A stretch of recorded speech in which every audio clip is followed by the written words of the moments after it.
Hello everyone, welcome to BYD Classes, and this would be the sixth lecture of Indian Polity Means 365 or Means 2023 UPSC IAS examination. So let's begin the discussion. So here we will understand the structure and functioning of judiciary and other quasi-judicial bodies such as the judicial appointments. Why news?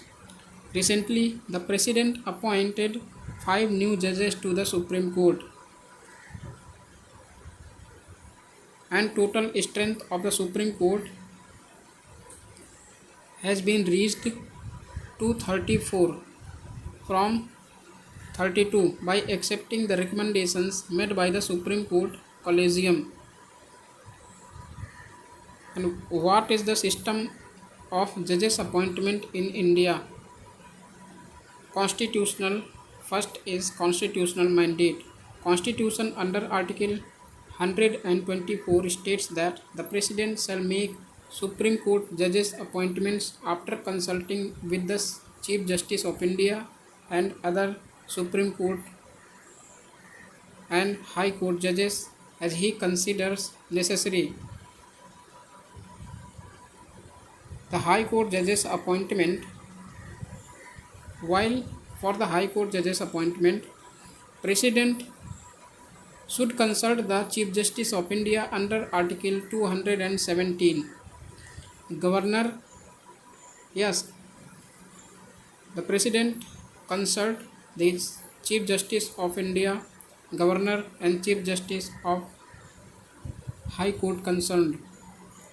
And what is the collegium system? It is a system where a committee of Chief Justice of India, 4 senior most judges of the Supreme Court and 3 members of a High Court. In case of appointments in the High Court, judges take decisions related to appointments and transfer of judges in Supreme Court and High Courts. And 3 judges' case have come from 1981 to 1998, which sets the collegium system for appointing the judges. So, which 3 judges' cases given here? First judge's case was 1981, popularly known as the SP Gupta case. Supreme Court ruled that recommendation made by the Chief Justice of India to the President can be refused for cogent reasons, thereby giving greater say to executive. So here the Supreme Court ruled that the recommendation made by the Chief Justice of India to the President can be refused for cogent reasons, means President can refuse the Chief Justice of India's recommendation.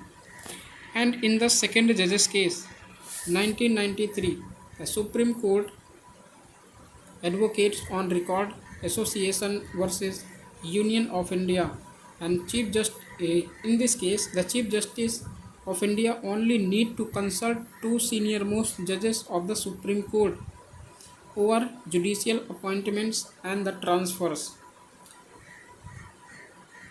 And in third judge's case, 1998, Chief Justice of India should consult with 4 senior most Supreme Court judges to form his opinion on judicial appointments and transfers. So if you know more about the collegium system, you can watch on my YouTube channel,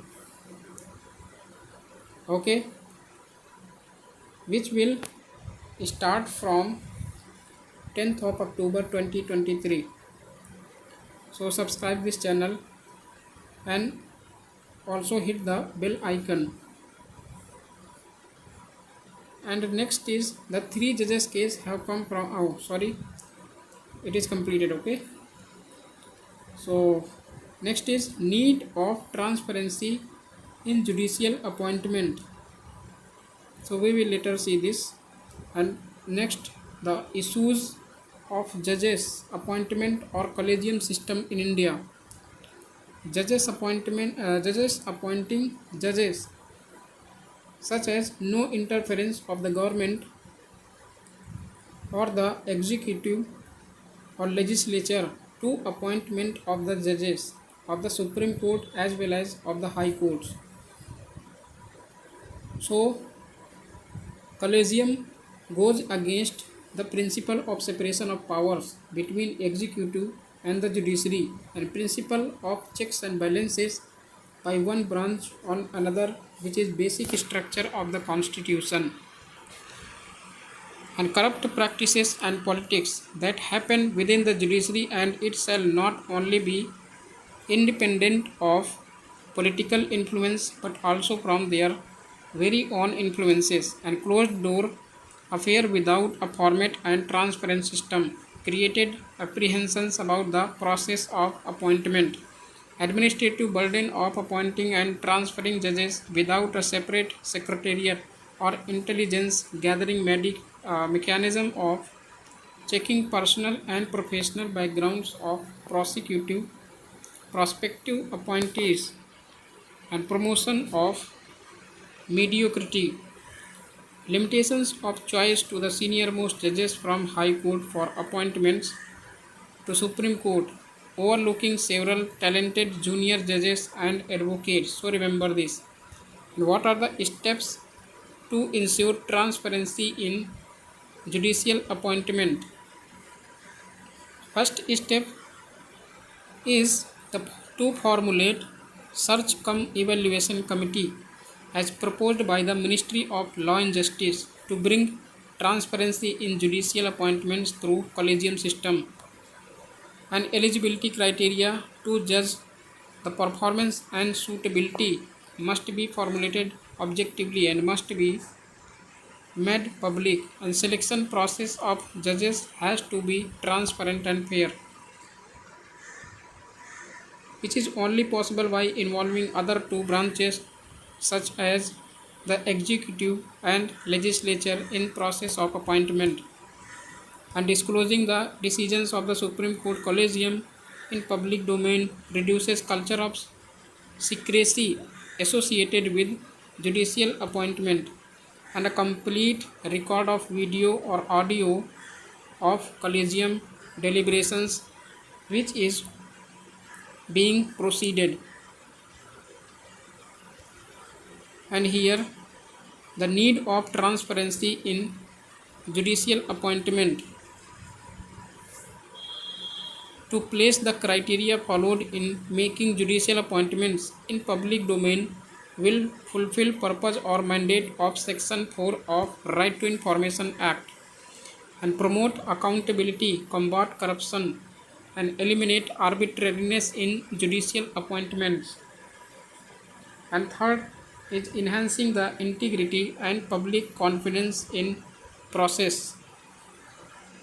And last is the basis for selection and appointment of judges to higher judiciary must be defined and placed in public realm. So remember this. And what you conclude with this collegium system? The judiciary carries the trust of the people. It is a unique wing of constitutional governance with authority to review the decisions by the President, Prime Minister of Chief Ministers and legislatures both at the center and states. It is the real guardian of the fundamental rights of the people. Recently, the private member introduced National Judicial Commission Bill 2022 in Rajya Sabha, and key features of the bill and aims of this bill to lay down judicial standards and provide for accountability of judges and establish credible and expedient mechanisms for investigating individual complaints for misbehavior or incapacity of a judge of Supreme Court or High Court and regulate procedure for such investigation. In 2015, the Supreme Court struck down National Judicial Appointment Commission and 99th Constitutional Amendment Act that provided for an independent commission for appointment of judges. And this act stated that National Judicial Appointment Commission the Supreme Court stated that the National Judicial Appointment Commission damaged the basic structure of the Constitution by taking away the primacy of the judiciary in appointing judges. So this act was very important because this needs to be the absolute majority of the parliament as well as half of the ratification of the states. Okay, but after the Supreme Court declared it as null and void, NJAC intended to replace collegium system whereby a group of senior most judges makes appointments to higher judiciary. And next is the judicial majoritarianism. Recently, Constitution Bench of the Supreme Court in a majority opinion 4:1 upheld the government's demonetization order.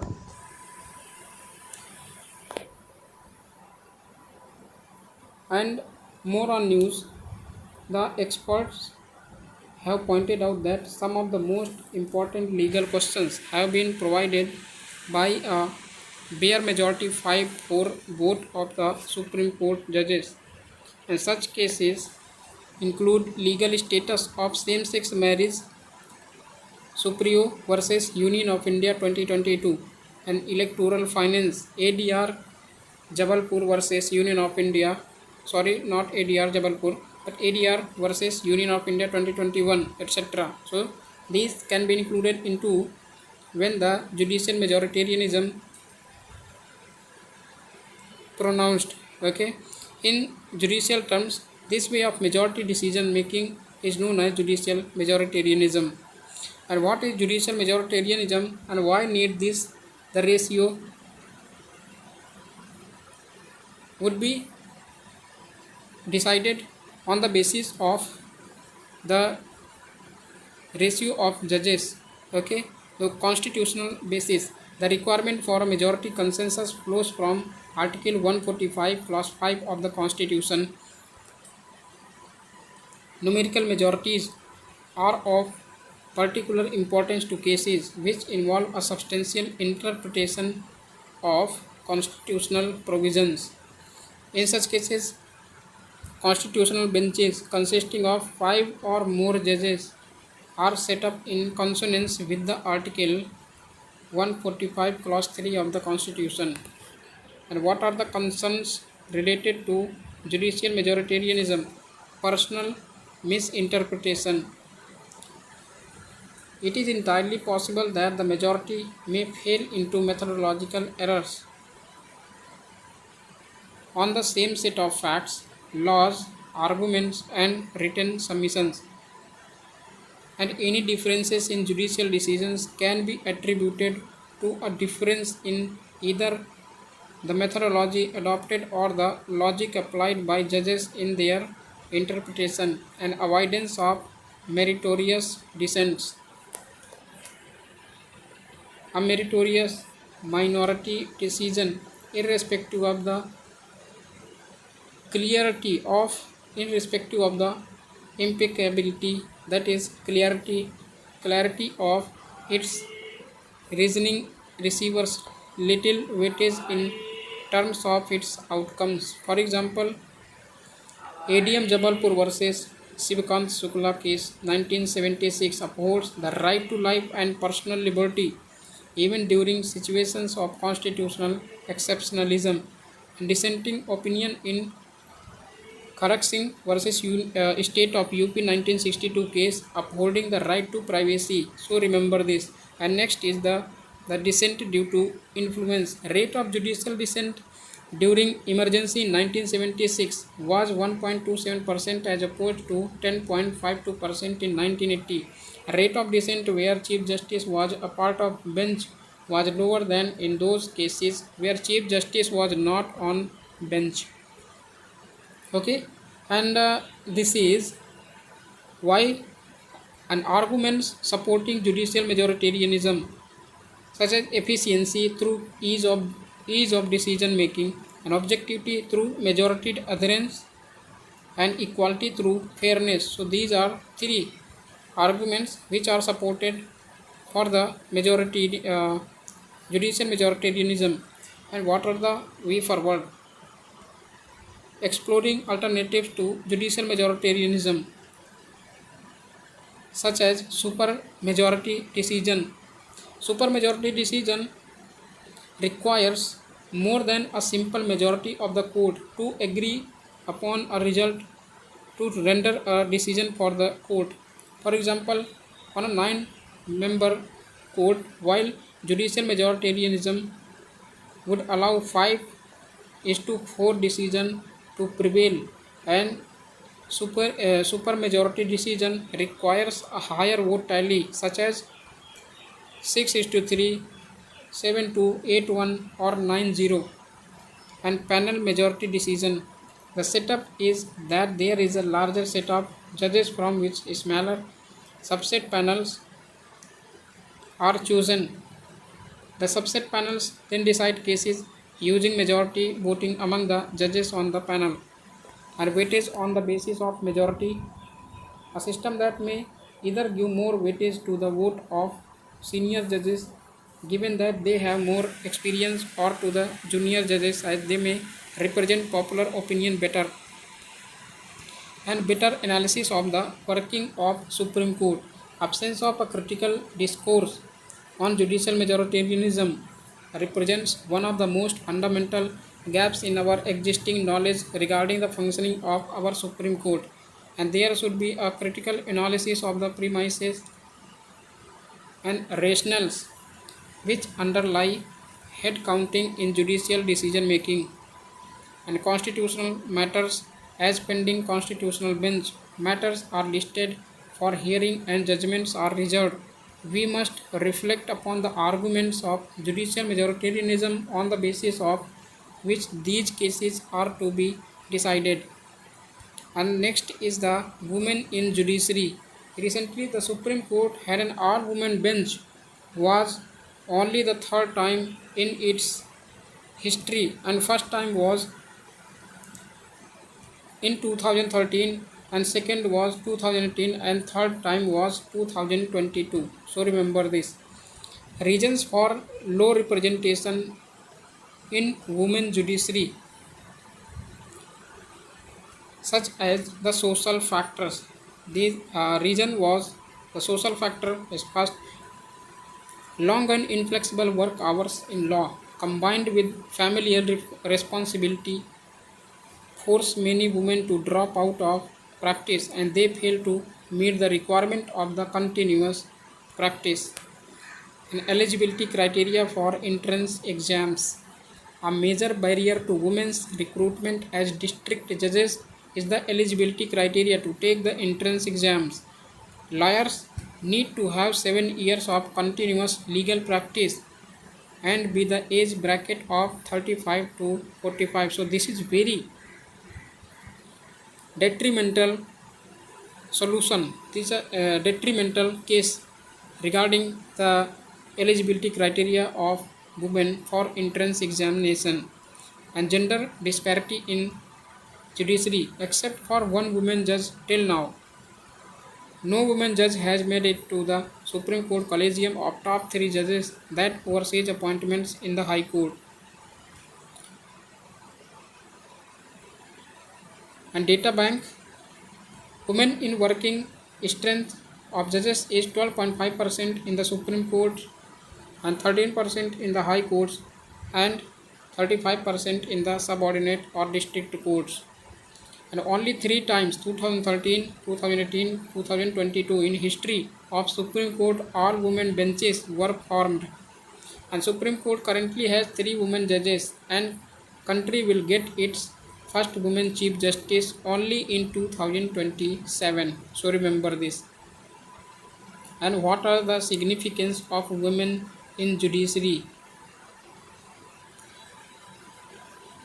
to bring more visibility and create a sense of belongingness among women and other gender, and bring diversity in judiciary, especially in case women representation, and enhance legitimacy of courts and increase public trust in the judiciary. So remember this. And what are the way forward to enhance the women in the judiciary? Conducive workplace. When men at all levels will participate as important stakeholders in ensuring conducive conditions for the women in the workplace, and women's problems be treated as all gender problems, and judicial benches must encourage young female lawyers' participation in court to break the myth or perception against female lawyers' abilities and capabilities. Affirmative action at the bar by ensuring more women as senior advocates, as it improves more women lawyers participation, and reservation in higher judiciary up to 50% suggested by ex Chief Justice of India, and higher rate of promotion of women judges from lower courts to higher courts, and reorient education system in such a way that it teaches work-life balance, such as child raising and domestic responsibilities must be meaningfully shared by both men and women. Next is the criminal justice system. A criminal justice system is an organization that exists to enforce a legal code. Its objectives are prevention of crime, protection of vulnerable sections, effective justice delivery, and free and fair trial. So these are the objectives of the criminal justice system. What are the components of the criminal justice system? Legal framework, enforcement, prosecutors, adjudication, and correction.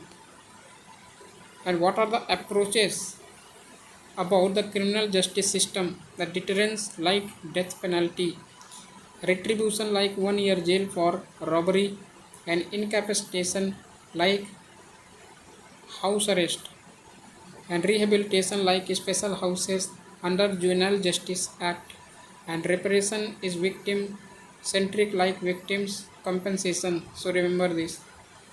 And what are the fault line about the criminal justice system? The laws have a colonial hangover because as the law made by the British government, and low success rate in extradition, and political interference in police, huge burden and lack of staff, resources, mobility as well as infrastructure, and inadequate members of prosecutors and witness care, chronic pendency of cases, high judicial vacancies, overcrowded prisons, and understaffed and underfunded. Okay, and steps taken to strengthen the criminal justice systems, such as criminal law reforms by Ministry of Home Affairs, enhancing autonomy of police, installation of CCTV cameras, use of informative technology such as artificial intelligence, blockchain technology, Internet of Things, etc., and witness production scheme, centrally sponsored scheme for judicial infrastructure, such as the participation of center as well as states, and setting up of fast track courts and digitization of criminal justice system, and open prison concept, skill development of inmates. So remember these steps. And what is the way forward to strengthen the criminal justice system? The legal framework reforms by keeping victim at the center, adding new offenses and reclassification of crimes, and legislative reforms in police, enhancing infrastructure, resources, and savviness, increase prosecution independence, and implementing Malimat Committee recommendations that which are featured given in the lectures uploaded in the YouTube channel, and pre-hearing categorization of cases, faster judges reoriented and plea bargaining, and all India prison service and prison infrastructure, prison reforms, etc. And next is the criminal procedure identification rules 2022. Why news? Ministry of Home Affairs notified the criminal procedure identification rules 2022 governing the Criminal Procedure Identification Act 2022. And criminal procedure, what is the criminal procedure amendment rules? The 2020 rules specify the details for criminal procedure rules identification act to lay down the procedure for taking measurements of convicts and other persons for the purposes of identification and investigation in criminal matters and to preserve records.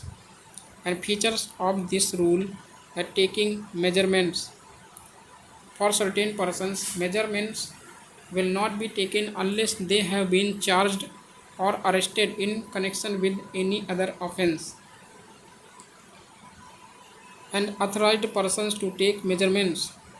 An authorized user or any person skilled in taking measurements or a registered medical practitioner or any person authorized in this behalf may take such measurements.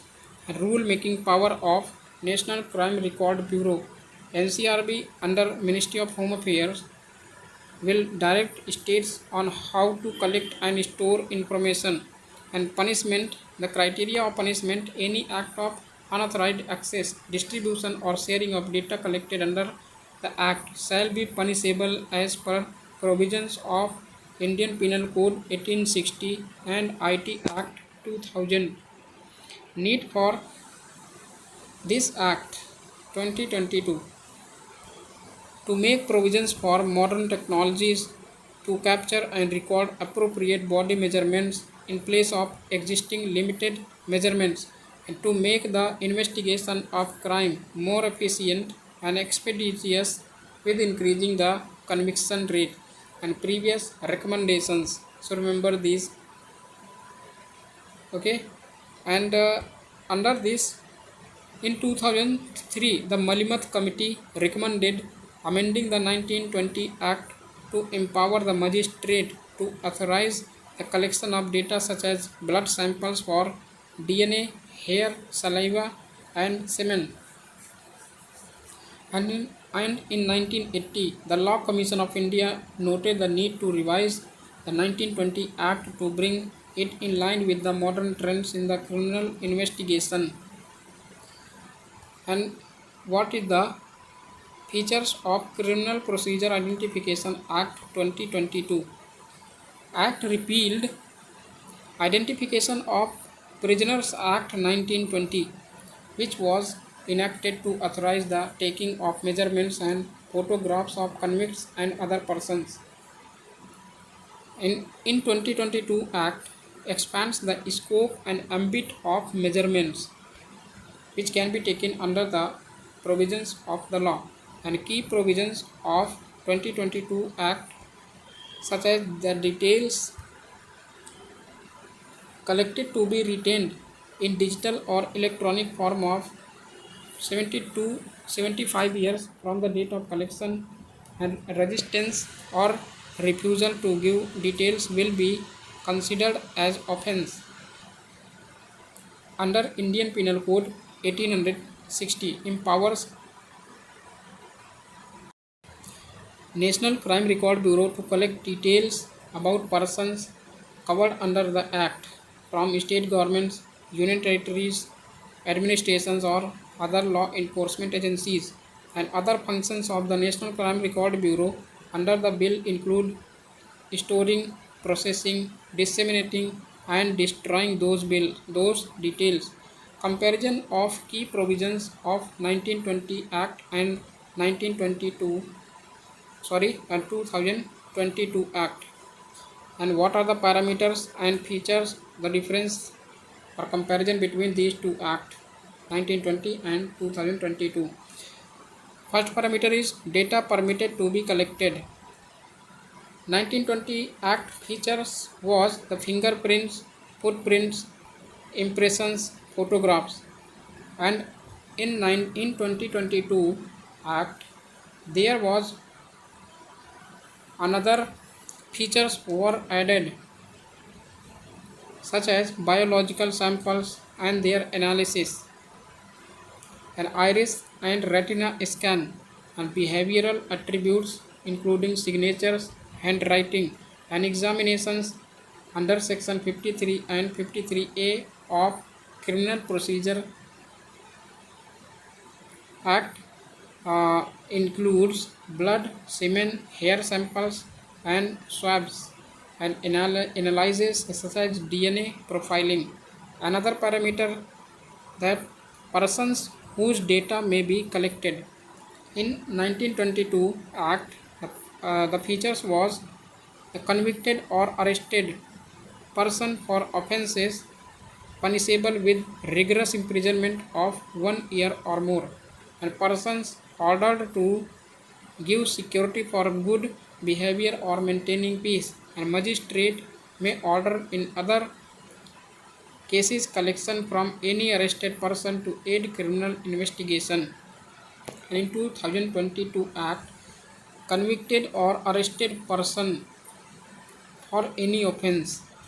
However, the biological samples may be taken forcibly only from persons arrested for offences against a woman or child and not any other cases, or if the offence carries a minimum of 7 years imprisonment. So you can remember this. And persons detained under any preventive detention law on order of magistrate from any person, not just an arrested person, to aid investigation.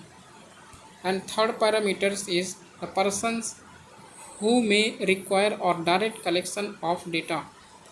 1920 features were investigating officer under CRPC, officer in charge of a police station or rank of sub-inspector or above, or magistrate.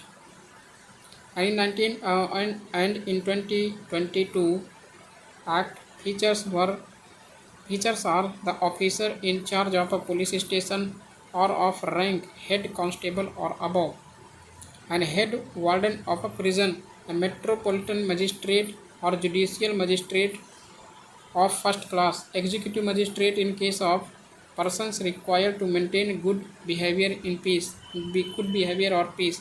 And fourth feature is rule making power with regard to manner of collecting details, and vested in 1920 Act vested in state government, but in 2020 Act there was included central government as well.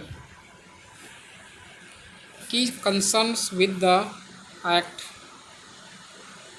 that violate right to privacy.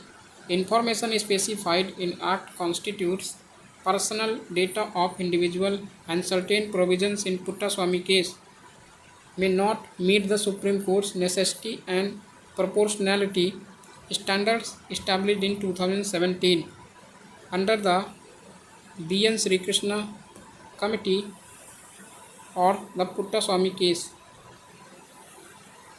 amounting to forcible extraction. Act attaches criminal liability for resistance or refusal to allow taking measurements. Such criminalization is in violation of an individual's right against self-incrimination under Article 20, Clause 3, and heightens possibilities of misuse. This Act allows for measurements to be taken if a person has been convicted or arrested for any offence, including petty offences. And further, there is no limitation on the use of data collected, and collection of such data can lead to mass surveillance when combined with other databases like crime and criminal tracking network and systems.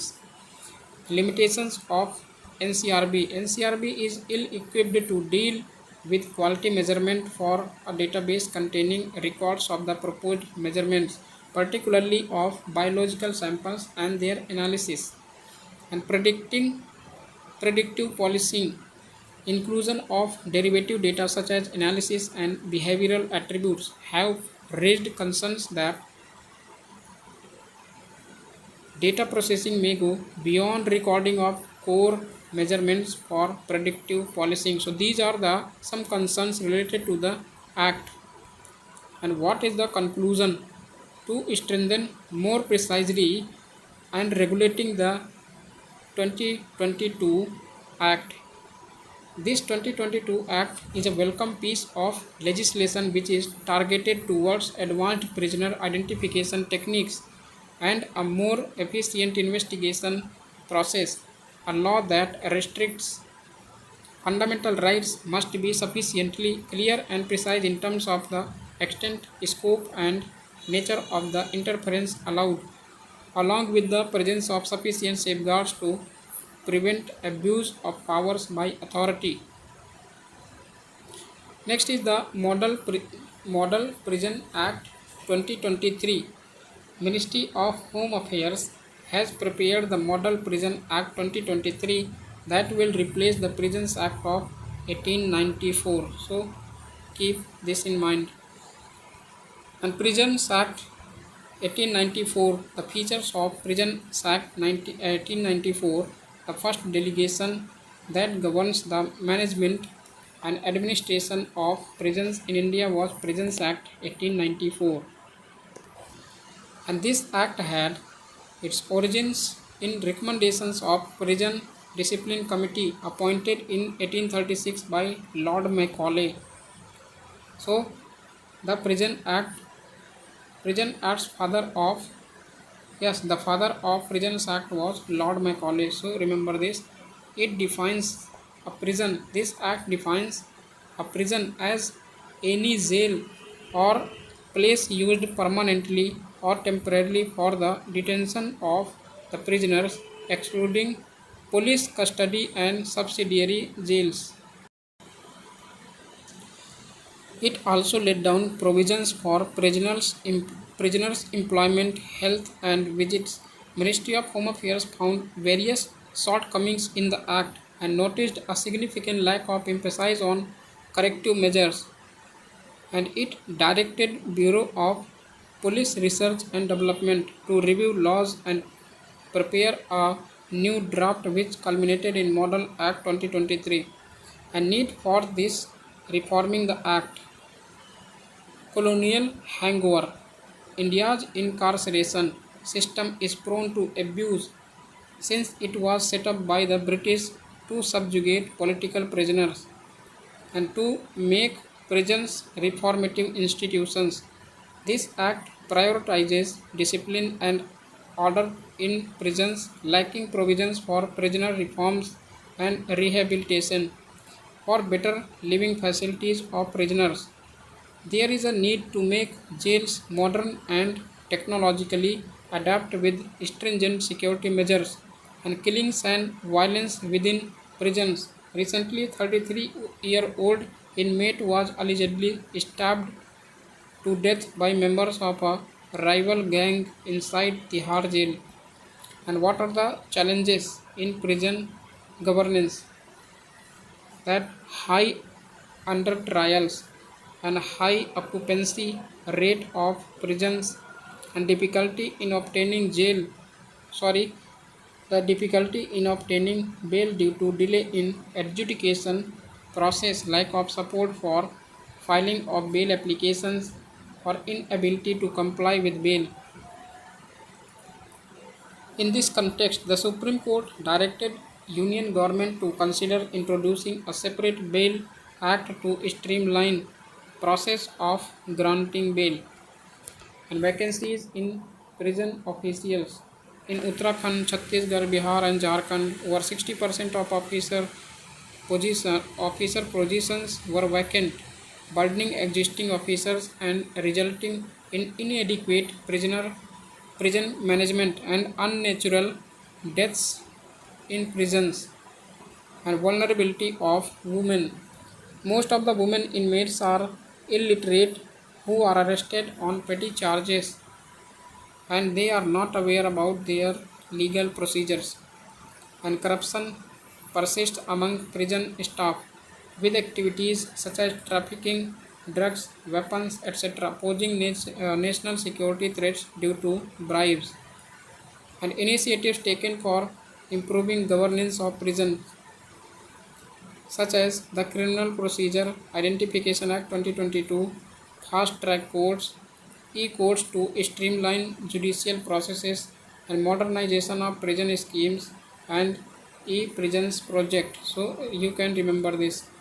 And suggestions to reform in prisons. Supreme Court has outlined three broad principles regarding imprisonment and custody which shall be followed, such as in first case, a person in prison does not become a non-person, and in second, a person in prison is entitled to all human rights within the limitations of imprisonment, and third, there is no justification for aggravating the suffering already inherent in process of incarceration. And easier bail provisions. As per section 436 capital A of CRPC, an individual who has served half the maximum imprisonment period excluding death penalty, yes, excluding death penalty and other forms of the imprisonment period, is eligible for release on bail with or without sureties. And faster disposal of bail cases. In Hussain and another versus Union of India 2017, Supreme Court mandated speedy disposal of bail applications, emphasizing the principle of bail as norm and jail as exception. Adherence of Model Prison Manual 2016 by all states and union territories to bring basic uniformity in laws, rules and regulations governing administration of prisons. So, Mullah Committee 1980 on jail reforms recommended that the prison staff to be properly trained and organized into different cadre and setting up an all India service called Indian Prisons and Correctional Service, and aftercare, rehabilitation and probation to be an integral part of the prison service, because the principle would be included, that is the bail as a norm and jail as an exception, and press public to be allowed inside prisons and allied correctional institutions periodically, and under trials in jails to be reduced to bare minimum and they be kept away from convicts. And why? What is conclude this answer?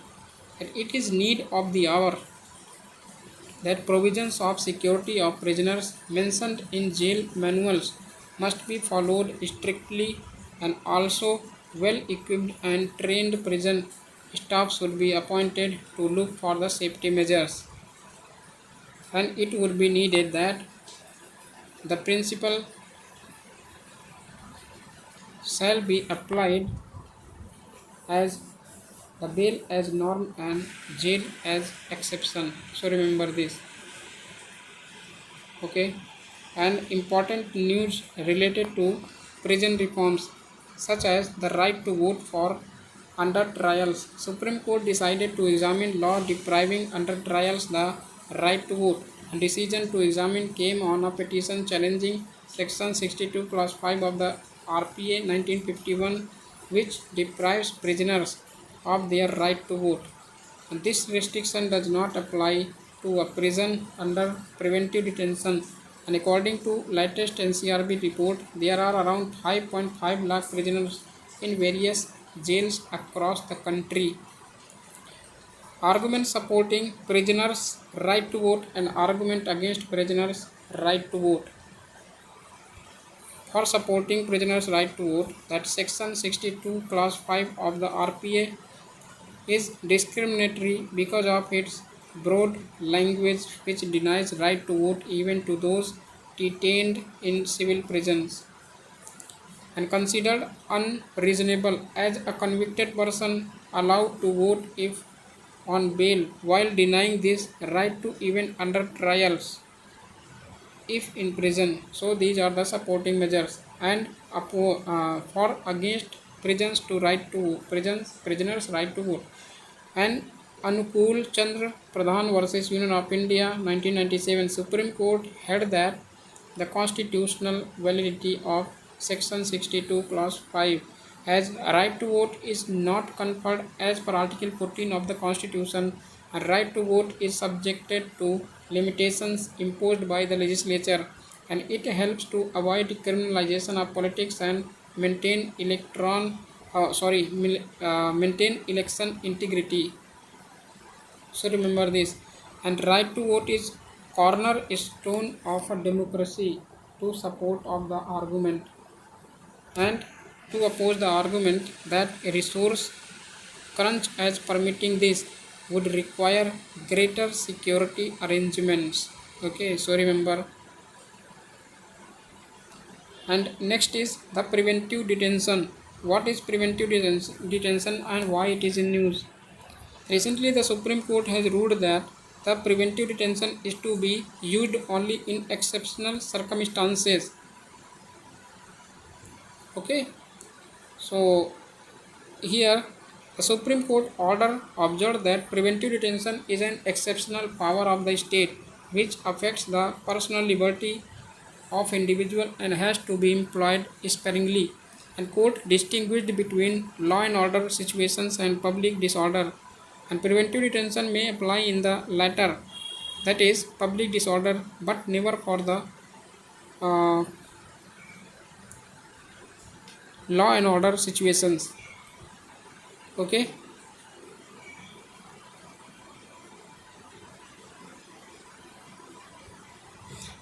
the bench referred to the 1982 Supreme Court decision in Ashok Kumar versus Delhi administration case, which said preventive detention is devised to afford protection to society. An objective is not to punish a man for having done something, but to intercept before he does it and to prevent him from the doing. What is preventive detention? Under Article 22 of the Constitution, given this concept as preventive detention, it is the detention of a person on a mere reasonable apprehension of him doing an activity dangerous to public order and the security and integrity of India. Here person is confined in custody without undergoing a trial, and Constitution gives protection against arrest and detention under Article 22 Clause 1 and 22 Clause 2. These protections are not available to a person arrested or detained under the Preventive Detention Laws 22 Clause 3. And multiple laws such as CRPC, Narcotic Drug and Psychotropic Substances Act 1985 and UAPA etc. permit preventive detention. And according to NCRB Crimes in India Report 2021, over 1.1 lakh people were placed under preventive detention in 2021, highest since 2017. So it is increasing in order. And Criminal Procedure Code CRPC of India also provides for preventive detention under Section 151. According to Section 151 of CRPC, police are empowered to make preventive arrests if they believe they must do so to prevent the commission of any cognizable offense. What are the issues associated with the preventive detention? Executive tyranny. Preventive detention laws are designed to be highly administratively steered and restrict the scope of judicial interference. and violate fundamental rights. Under preventive detention, fundamental rights of the detainee under Article 21, 19, 14 are breached to a greater extent than in the arrest. And misuse of this preventive detention, for example, 78.33% of all detention orders under National Security Act or NSA from 2018 to 2020 were found to be incorrect. In backlogs of the cases, pending cases are overburdening courts. So, hearing writ petitions against preventive detention orders can take several months, and advisory boards. The eligibility criteria set by Constitution for members of advisory board under Article 22 gives the state the power to make it a purely executive committee, and victimization of the detainee. Long time taken by legal system to dispose detention cases, combined with non-availability of redressal mechanism other than filing writ petitions, leads to victimization of the detainee.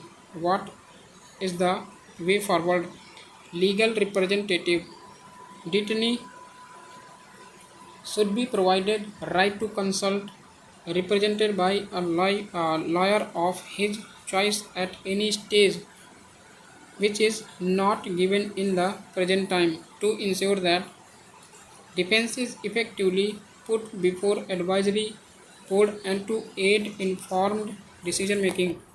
An advisory board should consist of only sitting judges of the high courts to ensure speedy trial, effective and fair decision making while deciding validity and extension of detention and time frame. Detention orders should be made effective only after approval by advisory boards within a prescribed time frame. An independent commission should be formed to inquire into allegations of misuse of preventive detention, allegations of coercive use of authority, etc., to enhance transparency and prevent misuse of this preventive detention. And constitutional safeguards. The preventive detention must abide by provisions under Article 21 and 22 along with the statute in questions. So remember this, okay? These are the important judicial cases in context of the preventive detention, such as A.K. Gopalan versus State of Madras 1950. Court gave a green flag to Preventive Detention Act because of presence of explicit provisions of Article 22 Clause 5. And Siban Lal versus State of Uttar Pradesh, Supreme Court stated a courtroom is not even competent to inquire into reality or in any case of the facts which are referenced as grounds of detainment. And Sambhu Nath Shankar versus State of West Bengal. Although concept of preventive detention in itself is draconian and infringes fundamental rights, sometimes it is necessary for a state to take some extreme steps to maintain security of the country. So remember this. Next is the death penalty. Why is it in news? It is in news. In recent order, Supreme Court of India has reiterated the importance of conducting a psychological evaluation of convicts who have been awarded death sentences. And death penalty called for psychological evaluation of condemned prisoners by expert doctors and assesses them by mitigating investigators. It held this death penalty held this will aid court to have an independent and holistic picture of the physical and mental conditions and background of the condemned prison. And death penalty or capital punishment can be defined as a practice sanctioned by law whereby a person is put to death by the state and used as a mode of punishment. Okay, death penalty can be used as a mode of punishment. An argument supporting death penalty, an argument against death penalty and ethical issues with death penalty and supporting death penalty such as the deterrence. Death penalty and its brutalization effect can act as deterrence, retributive justice, and Capital punishment is a just form of retribution as people guilty of associated crimes deserve to be punished. And principle of proportionality. Justice demands that punishment amount merited should be proportional to the seriousness of the offense. Will of the citizens. In 2012, a survey found that nearly 70% of Indians favored capital punishment continuance, incentive to help police. Fear of capital punishment incentivizes prisoners on death row to help police to get reduced sentence, that is plea bargaining. And ethical issues with the death penalty. No statistical proof of death penalty as biggest deterrent and no constitutional value of retribution in civilized society and morality of death penalty, that it is against human dignity and violative of inalienable right to life even to those who are on the other side of the law. And supporting death penalty on grounds that it helps police is worrisome as similar arguments can be used to justify torture, privacy violation and other unethical practices. Retributive justice overshadows restorative and rehabilitative aspects. For instance, with increase in education and socio-economic conditions of people, even serious crimes declines. These are the other some issues in death penalty, such as the lack of objectivity due to no concrete framework on aggravating and mitigating factors, and lack of procedural fairness, and lack of integrity, and adverse criminal justice system, and long delays faced by death row prisoners in trials, appeals, and thereafter in executive clemency. What is the way forward? The principles to be adhered in ethical implementation of death penalty, resolving the issues of laws ailing criminal justice system to avoid any miscarriage or failure of justice system, and consistent judicial approach with due consideration of restorative and rehabilitative aspects of justice to avoid any grave cost of imposition of death penalty, and providing compelling justification for death penalty to avoid excessive punishment, and maintaining the utmost respect for the value of prison, ensure that the mercy petition act as final bulwark against miscarriage of justice with time-bound disposal of mercy plea. So remember this, an important Supreme Court judgment in context of death penalty, such as Bachchan Singh versus State of Punjab in 1980, consider aggravating and mitigating factors of crime and the accused use death penalty only in the rarest of the rare cases. And Machi Singh versus State of Punjab 1983 identify the manner in which the crime was committed, motive and the anti-social nature of the crime, the magnitude of the crime and the personality of the victims. And Shatrughan Chauhan versus Union of India case in 2014, undue, inordinate and unreasonable delay in death penalty execution amounts to torture and a ground for commutation of the sentence. So remember this, and these are the some key terms, that is the mercy plea, clement petition. Why do we need mercy plea? And issues with mercy petition, mitigation circumstances in death penalty. So remember this. You can pause the video and read one times. Okay. About the mercy plea. So here I will end the lecture. Thank you for watching. Have a good day.